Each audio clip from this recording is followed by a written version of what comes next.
Hello dear aspirants, આપ સર્વેનું અમારી YouTube channel game changing સાયકોલોજીમાં હાર્દિક સ્વાગત છે. આજના વિડીયોમાં આપણે પ્રોબેશન ઓફિસર, ચીફ ઓફિસર તેમજ અન્ય કેટલીક સરકારી પરીક્ષાઓ માટે સરકાર દ્વારા જે વિવિધ યોજનાઓ અમલમાં મૂકવામાં આવે છે તો એ યોજનાઓમાંથી ફ્રિકવન્ટલી ક્વેશ્ચન્સ પૂછાતા હોય છે. તો એ અંતર્ગત આજે આપણે ફેમ ઇન્ડિયા સ્કીમ શું છે, સાથે સાથે શા માટે સ્ટાર્ટ કરવામાં આવી છે, તેના બેનિફિટ શું થશે, ઓકે, ગવર્મેન્ટ શા માટે ફેમ ઇન્ડિયા જે સ્કીમ છે એને વધુ પ્રમોટ કરી રહી છે, તો એની પાછળના દરેક કારણો જે છે એની આપણે વિસ્તૃત ચર્ચા આ વિડીયોમાં કરવાના છીએ. આ ફોટો પરથી જ થોડો ઘણો તમને આઈડિયા આવી જશે કે બેઝિકલી ઇલેક્ટ્રિક વ્હીકલ્સ જે છે એને મોટિવેટ કરવા, એને પ્રોત્સાહન આપવા માટે બેઝિકલી આ ફેમ ઇન્ડિયા જે સ્કીમ છે એ સ્ટાર્ટ કરવામાં આવી છે. તો ફેમનું ફૂલ ફોર્મ શું છે, એ કેવી રીતે ચાલુ કરવામાં આવી છે, શા માટે, કયા મંત્રાલય દ્વારા એનો અમલ કરાવવામાં આવે છે, તો આ બધી જ વિસ્તૃત ચર્ચા આપણે આ વિડીયોમાં કરવાના છીએ. તો સૌપ્રથમ આપણે વાત કરીએ ફેમના ફૂલ ફોર્મની. તો અગત્યનું છે કે faster adoption and manufacturing of hybrid and electrical vehicles in India. તો ફેમનું ફૂલ ફોર્મ તમારે યાદ રાખવાનું છે, ઇટ ઇઝ ઇમ્પોર્ટન્ટ. ઓકે, ઇન્ડિયાનું તો ઇન્ડિયા જ રહેશે, પણ બાકી જે ફેમ આગળના લેટર્સ છે તો એનું ફૂલ ફોર્મ શું થશે? F stands for faster, A stands for adoption, and વચ્ચે લગાવવાનું છે M stands for manufacturing of hybrid and electronic vehicles. તો આ ફૂલ ફોર્મ યાદ રાખવાનું છે તમારે ફેમ સ્કીમનું, અને ઇન્ડિયાનું ઇન્ડિયા રહેશે. તો ભારત સરકાર દ્વારા ફેમ ઇન્ડિયા યોજનાના બીજા ચરણના અમલીકરણ માટે ₹10,000 કરોડના બજેટની ફાળવણી કરવામાં આવી હતી. કેટલા બજેટ હતું? તો બેઝિકલી 10,000 કરોડ જેટલા બજેટની આ ફેમ યોજના દ્વારા એનું જે સેકન્ડ ફેઝ છે એના માટે ફાળવણી કરવામાં આવી હતી. ફેમ ઇન્ડિયા યોજનાથી લગભગ 950 કરોડ લીટર પેટ્રોલ અને ડીઝલના વપરાશમાં ઘટાડો થશે. અગત્યનું છે કે આ જો પ્રોજેક્ટને આપણે અમલમાં મૂકીશું, આ યોજનાને અમલમાં મૂકીશું, તો basically it is connected with, આપણે જોયું કે હાઇબ્રિડ એન્ડ ઇલેક્ટ્રોનિક વ્હીકલ્સ, તો એનાથી લગભગ 950 કરોડ લીટર જેટલું પેટ્રોલ છે અને ડીઝલ છે એના વપરાશમાં ઘટાડો થશે.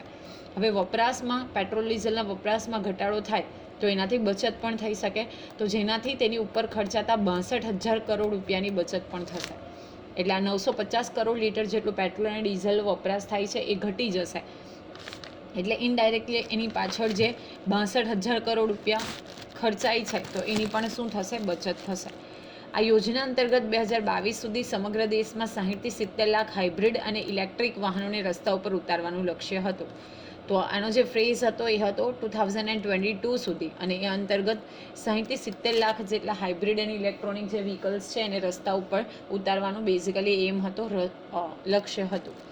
ભારત સરકાર દ્વારા વર્ષ 2030 સુધી તમામ વાહનોને ઇલેક્ટ્રિક વાહનોમાં પરિવર્તિત કરવાનું લક્ષ્યાંક રાખવામાં આવ્યું છે. અગત્યનું છે કે આ ફ્રેઝ દરમિયાન બીજી એક ડિસ્કશન અને બીજો એક એવો લક્ષ્યાંક એટલે કે એમ છે કે 2030ના વર્ષ સુધી તમામ વ્હીકલો સેવા હોવા જોઈએ, એટલે કયા આધારિત હોવા જોઈએ? તો ઇલેક્ટ્રોનિક વાહનોમાં એને પરિવર્તન કરવાના છે, એને ટ્રાન્સફર કરવાના છે.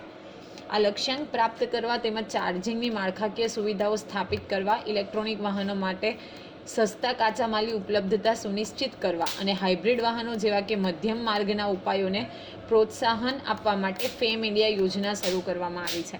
તો બેઝિકલી આપણે જો ઇલેક્ટ્રોનિક વ્હીકલ્સ મોડિફાઈ કરવા જઈ રહ્યા છે, ટ્રાન્સફર કરવા જઈ રહ્યા છે, તો એના માટે આપણને રો મટીરિયલ રિક્વાયરમેન્ટ ઊભી થશે.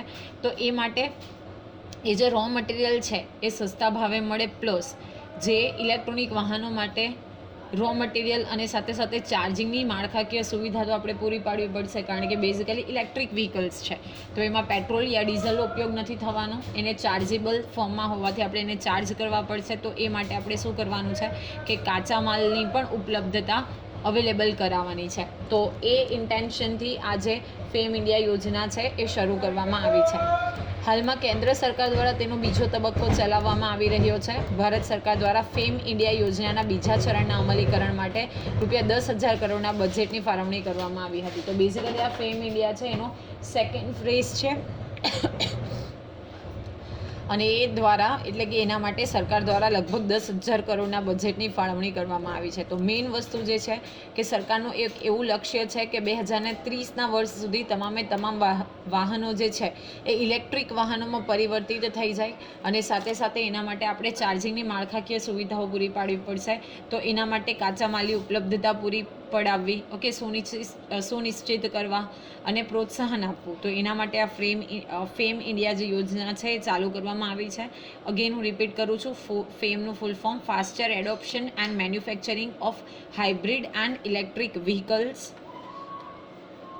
હવે આપણે જોઈએ ફેમ યોજનાનો ઉદ્દેશ્ય શું છે. તો જેમ આપણે ડિસ્કશન કરી કે ઇલેક્ટ્રોનિક વાહનોની માંગને પ્રોત્સાહન પૂરું પાડવું. ઓકે, લોકો જે petrol diesel instead of petrol and diesel જે ઇલેક્ટ્રિક વાહનો છે તો એની માંગને પ્રોત્સાહન આપવું, એટલે કે લોકો ઇલેક્ટ્રિક વાહનોનો ઉપયોગ કરતા થાય એ માટે એમને મોટિવેટ કરવા. ઇલેક્ટ્રોનિક વાહનો માટે ચાર્જિંગનું મજબૂત નેટવર્ક ઊભું કરવું. જ્યારે આપણે ઇલેક્ટ્રિક વાહનોને પ્રોત્સાહન આપી રહ્યા છે તો એના માટે ઓફકોર્સ ચાર્જિંગની રિક્વાયરમેન્ટ ઊભી થશે. તો એના માટે એક પ્રોપર નેટવર્ક ઊભું કરવું. પ્રચાર તેમજ આઈઈસી એટલે કે ઇન્ફોર્મેશન, એજ્યુકેશન અને કમ્યુનિકેશન, માહિતી, શિક્ષણ અને સંદેશાવ્યવહાર પ્રવૃત્તિઓનું પ્રબંધન કરવું, એટલે કે એનું અરેન્જમેન્ટ કરવું. હવે લોકોને આપણે પ્રોત્સાહન કરીએ છીએ તો પ્રોત્સાહન આપવા માટે પ્રચાર કરવો પડશે. તો આ પ્રચાર માટે શું કરવાનું છે? આઈઈસી એટલે કે ઇન્ફોર્મેશન, એજ્યુકેશન અને કરસ્પોન્ડન્સ યા તો કમ્યુનિકેશન, તો એ પ્રવૃત્તિઓનું શું કરવાનું છે? પ્રબંધન કરવાનું, એટલે કે એનું મેનેજમેન્ટ કરવાનું છે. 2030 સુધી તમામ વાહનોને ઇલેક્ટ્રિક વાહનોમાં પરિવર્તિત કરવા આ યોજનાના મુખ્ય ઉદ્દેશ્ય છે. હવે આપણે જોઈએ યોજનાનું નામ. તો આપણે ડિસ્કશન કર્યું એ પ્રમાણે FAME India faster adoption and manufacturing of hybrid and electrical vehicles. અમલ કયો વિભાગ કરાવે છે? તો ભારે ઉદ્યોગોનો વિભાગ, ભારે ઉદ્યોગો અને જાહેર સાહસોનું મંત્રાલય, ભારત સરકાર દ્વારા યોજનાનો અમલ કરાવવામાં આવે છે. યોજનાનો ઉદ્દેશ શું છે? તો સમગ્ર દેશમાં ઇલેક્ટ્રોનિક વાહનોના વપરાશને પ્રોત્સાહન આપવું અને ક્રૂડ ઓઇલ ઉપર નિર્ભરતામાં ઘટાડો કરવો. What is crude oil here? તો આપણા પેટ્રોલ ડીઝલથી ચાલતા જે વાહનો છે એનામાં આપણે ઘટાડો કરવો. અને આ યોજનાનો લાભ તો ઇલેક્ટ્રિક વાહનોના વપરાશ માટે દેશમાં મજબૂત ફ્રેમવર્ક ઊભું થશે, જેથી કરીને જે ચાર્જેબલ વસ્તુ છે તો એના ચાર્જિંગ સ્લોટ્સ, ચાર્જિંગ માટેના જે સુવિધાઓ છે એ માટેનું સ્ટ્રોંગ જે ફ્રેમવર્ક છે એ ઊભું થશે. હવે આપણે જોઈએ કે આ ફેમ ઇન્ડિયા યોજનાના લાભ કયા કયા છે. તો ફેમ ઇન્ડિયા યોજનાથી લગભગ 950 કરોડ લીટર પેટ્રોલ અને ડીઝલના વપરાશમાં ઘટાડો થશે અને જેનાથી એની ઉપર ખર્ચાતા 62,000 કરોડ જેટલા રૂપિયા છે એની પણ બચત થશે. તો basically on an average 950 crore litre જેટલો પેટ્રોલ અને ડીઝલમાં ઘટાડો થશે અને એને પરિણામે 62,000 કરોડ જેટલા રૂપિયાનું એમાં બચત થશે. ફેમ ઇન્ડિયાનો મુખ્ય ઉદ્દેશ પ્રદૂષણ ઘટાડવાનો અને ગ્રીન હાઉસ ગેસનું ઉત્સર્જન ઓછું કરવાનું છે. જેમ આપણે સૌ જાણીએ છીએ કે પેટ્રોલ ડીઝલના વધારે પડતા ઉપયોગથી બેઝિકલી પ્રદૂષણ વધે છે. તો આ પ્રદૂષણને ઘટાડવાનો એનો એક એમ છે અને સાથે સાથે જે ગ્રીન હાઉસ ગેસીસ છે, કાર્બન ડાયોક્સાઇડ, કાર્બન મોનોક્સાઇડ, એનું ઉત્સર્જન એટલે કે એનું એમિશન આપણે એટમોસ્ફિયરમાં ઓછું કરવાનો એનો મુખ્ય ઉદ્દેશ્ય છે. ડીઝલ અને પેટ્રોલના બદલે હાઇબ્રિડ અને ઇલેક્ટ્રિક દ્વિચક્રી વાહન, કાર, થ્રી વ્હીલર, હલકા તથા ભારે કોમર્શિયલ વાહનો માટે સમગ્ર દેશમાં ફ્રેમવર્ક તૈયાર કરવામાં આવશે. તો પેટ્રોલ ડીઝલના બદલે આપણે ઇલેક્ટ્રિકથી ચાલતા જે ટુ વ્હીલર્સ છે, સાથે સાથે થ્રી વ્હીલર અને હલકા તથા ભારે કોમર્શિયલ વાહનો એટલે કે ટેમ્પો ને બધી જ વસ્તુઓ માટે ફ્રેમવર્ક જે છે ઊભું કરવામાં આવશે. ઇલેક્ટ્રોનિક વાહનો માટે ચાર્જિંગ સ્ટેશન સ્થાપવા માટે ₹1,000 કરોડની ફાળવણી કરવામાં આવી છે. તો charging station, charging units establish કરવા માટે 1,000 કરોડ જેટલા રૂપિયાની ફાળવણી કરવામાં આવી છે. કેન્દ્ર સરકાર અંદાજે 5 લાખ થ્રી વ્હીલર, 7,000 ઇલેક્ટ્રોનિક બસ અને 35,000 ફોર વ્હીલ ખરીદવા પ્રોત્સાહન આપશે. તો આ શું છે? અંદાજે 5 લાખ જેટલી થ્રી વ્હીલર, 7,000 જેટલી ઇલેક્ટ્રિક બસ અને 35,000 જેટલી ફોર વ્હીલર ખરીદવા માટે સરકાર જે છે આ ફેમ ઇન્ડિયા અંતર્ગત પ્રોત્સાહન આપશે. હવે આપણે જોઈએ આ ફેમ ઇન્ડિયા યોજનાની મહત્વપૂર્ણ વિશેષતાઓ શું છે. તો ફેમ ઇન્ડિયા એટલે કે faster adoption and manufacturing of hybrid and electric vehicles. આ યોજના હેઠળ 1 એપ્રિલ 2015થી આ યોજના શરૂ કરવામાં આવી હતી. ઓકે, એનું મેઇન જે ફર્સ્ટ ફેઝનો લક્ષ્ય એવો હતો કે 2022 સુધી સમગ્ર દેશમાં 60 થી 70 લાખ હાઇબ્રિડ અને ઇલેક્ટ્રિક વાહનોને રસ્તા ઉપર ઉતારવાનું લક્ષ્ય હતું. તો એક ફેઝ એવો હતો જે પ્રમાણે એવા એમ સેટ કરવામાં આવ્યા હતા કે in the year of 2022 near about 60 to 70 lakh hybrid and electrical જે વ્હીકલ્સ છે એ રસ્તા ઉપર ઉતારવાનું હતું, એટલે કે લોકો એટલા વાપરતા થાય એનો મેઇન એમ હતો. હવે આપણે જોઈએ કે ઇલેક્ટ્રિક વાહનોને વધારે સસ્તા બનાવવા માટે કેન્દ્ર સરકારે શા પગલાં લીધા છે. ઓફકોર્સ આપણે જે વાત કરી કે આપણે એમને પ્રોત્સાહન આપવાનું છે કે પેટ્રોલ ડીઝલની જગ્યા પર જે ઇલેક્ટ્રિક વ્હીકલ્સ છે તો એનો સૌથી વધારે યુટિલાઇઝેશન કરવામાં આવે. તો એના માટે કેન્દ્ર સરકારે કયા કયા પગલાં લીધા છે. તો ઇલેક્ટ્રિક વાહનો વિકસાવવા સાથે જોડાયેલા ઉત્પાદકોને પ્રોત્સાહન આપશે. જે ફેક્ટરીઝ જે છે, જે ઉત્પાદકો છે, જે ઇલેક્ટ્રિક વાહનોના સ્પેરપાર્ટ બનાવે છે, rather it is battery yeah other spare parts, તો એને શું કરશે, મોટિવેટ કરશે, એને પ્રોત્સાહન આપશે. લિથિયમ આયન બેટરી અને ઇલેક્ટ્રિક મોટર વિકસાવવા સાથે જોડાયેલા ઉત્પાદકોને પણ પ્રોત્સાહન આપશે. અગેન ઇટ ઇઝ ઇમ્પોર્ટન્ટ, જ્યારે આપણે બેટરીની વાત કરતા હોઈએ તો બેઝિકલી એમાં લિથિયમ જોવા મળે છે. તો આ લિથિયમ આયન બેટરી અને ઇલેક્ટ્રોનિક મોટર છે એ વિકસાવવા સાથે જોડાયેલા જે પણ ઉત્પાદકો છે, કંપનીઝ છે, એને પણ પ્રોત્સાહન પૂરું પાડવામાં આવશે. કેન્દ્ર સરકારે ઉત્પાદકો અને ખરીદકર્તાઓને પ્રોત્સાહન આપવા નીતિઓ ઘડવા અને પ્રોત્સાહન પૂરું પાડવા રાજ્યોને નિર્દેશો આપ્યા છે. ઓકે, જે ઉત્પાદકો એટલે કે મેન્યુફેક્ચરર્સ છે, જે ખરીદે છે એટલે કે બાયર્સ છે, તો એને પણ પ્રોત્સાહન આપવા માટે કેન્દ્ર સરકારે રાજ્યને નિર્દેશ આપ્યા છે, એટલે કે એમને હુકમ કર્યા છે.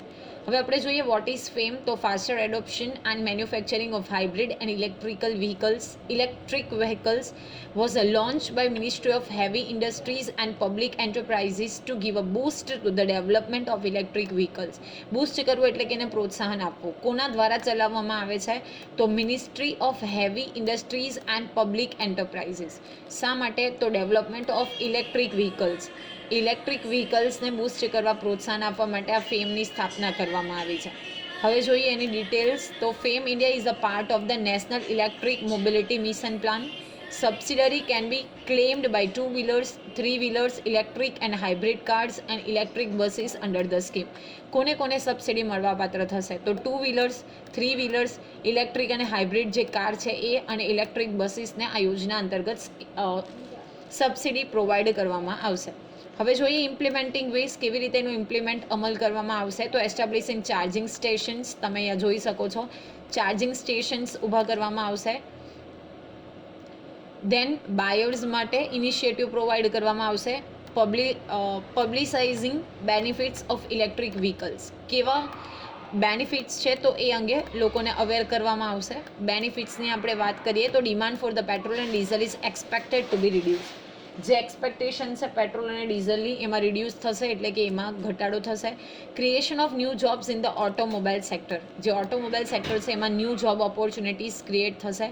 Reduction in pollution included health issues. આપણે જોયું કે ગ્રીન હાઉસ એમિશન કરનારા જે ગેસીસ છે એ ઓછા થશે તો પોલ્યુશનમાં પણ રિડ્યુસ થશે, અને સાથે સાથે હેલ્થ ઇશ્યુઝ છે તો એને પણ રિડ્યુસ કરી શકાશે. શા માટે વસ્તુ જે છે ન્યૂઝમાં છે? તો the government recently announce the revised FAME 2 subsidiary for the promoting of EV uses, એટલે કે electrical vehicle uses in the country. ગવર્મેન્ટે પ્રમોટ કર્યું છે ઇલેક્ટ્રિક વ્હીકલ યુઝ કરવાનું, એટલા માટે આજે છે ન્યૂઝમાં છે. તો આપણે જોયું કે ફેમ શું છે અને શા માટે ઉપયોગી છે. અને આપણે સૌ જાણીએ છીએ કે પેટ્રોલ ડીઝલથી પ્રદૂષણ જે ફેલાય છે એ ખૂબ વધારે માત્રામાં છે. તો સમહાવ આપણે એને પણ કનેક્ટ કરી શકીએ. ઓકે, જે આપણે સસ્ટેનેબલ ગોલની વાત કરીએ છીએ તો એક ગોલમાં એ પોલ્યુશનને કંટ્રોલ કરવાનો પણ ગોલ છે. તો faster adoption and manufacturing of hybrid and electric વ્હીકલની જે સ્કીમ છે એ આપણે ડિટેલમાં ચર્ચા કરી. આશા રાખું છું કે તમને એમાં સમજ પડી હશે, અને જો તમને વિડીયો પસંદ પડે તો વિડીયોને લાઇક કરી અને આવા જ વિડીયોની વધુ અપડેટ્સ માટે even you can subscribe our YouTube channel game changing psychology. Thank you for watching the video. Have a nice day.